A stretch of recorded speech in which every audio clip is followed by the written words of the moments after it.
தமிழகத்திற்கு வந்த பெரிய ஆபத்து. 75 லட்சம் வேலைகள் காலி. ட்ரம்ப் போட்ட ஒரு கையெழுத்து. திருப்பூர் டாலர் சிட்டி இப்போ கண்ணீர் சிட்டியா மாறிடுச்சு. உங்க வேலைக்கும் ஆபத்தா? அடுத்த 60 செகண்ட்ஸ் கவனிங்க. அமெரிக்க அதிபர் டொனால்ட் ட்ரம்ப் அதிரடியா ஒரு அறிவிப்பு வெளியிட்டிருக்காரு. இந்தியா ரஷ்யா கிட்ட இருந்து கச்சா எண்ணெய் வாங்கறதுனால நம்ம நாட்டு பொருட்கள் மேல 50% வரி விதிச்சிருக்காங்க. இதனால நம்ம ஊர் ஜவுளி, காலனி, ஆட்டோமொபைல் ஆர்டர் எல்லாம் கேன்சல் ஆகுது. தமிழ்நாட்டோட மொத்த ஏற்றுமதியில 31% அமெரிக்காவுக்கு தான் போகுது. இப்போ அந்த பிசினஸ் மொத்தமா முடங்குற நிலைமையில இருக்கு. குறிப்பா திருப்பூர், ஈரோடு, கரூர் ஜவுளி உற்பத்தி, வேலூர் மற்றும் ராணிப்பேட்டை தோல் பொருட்கள் பிசினஸ் இப்போ செம டைட்ல இருக்கு. லட்சக்கணக்கான பெண்கள் வேலை இழக்கிற அபாயம் இருக்கு.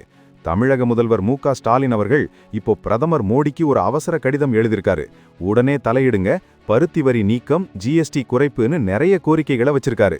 ஏன்னா இது வெறும் வரி பிரச்சனை இல்ல, 75 லட்சம் குடும்பங்களோட வாழ்வாதார பிரச்சனை. டாலர் சிட்டியான திருப்பூர் இப்போ ஆர்டர் இல்லாம அமைதியாகிட்டு வருது. இந்தியா ரஷ்யா கிட்ட லாபம் பார்த்தாலும் இப்போ ஏற்றுமதியில கோடிக்கணக்கில் நஷ்டம் வந்து நிக்குது. மத்திய அரசு அமெரிக்காவோட பேசி சீக்கிரம் தீர்வு காணணும். அமெரிக்காவோட இந்த வரி விதிப்பு சரியா இல்ல ரஷ்யா எண்ணெய் வாங்குறதை இந்தியா நிறுத்தணுமா? உங்க கருத்தை கமெண்ட்ல சொல்லுங்க. மறக்காம ஷேர் பண்ணுங்க. அதனால தான் கேக்குறேன், தமிழகத்திற்கு வந்த பெரிய ஆபத்து.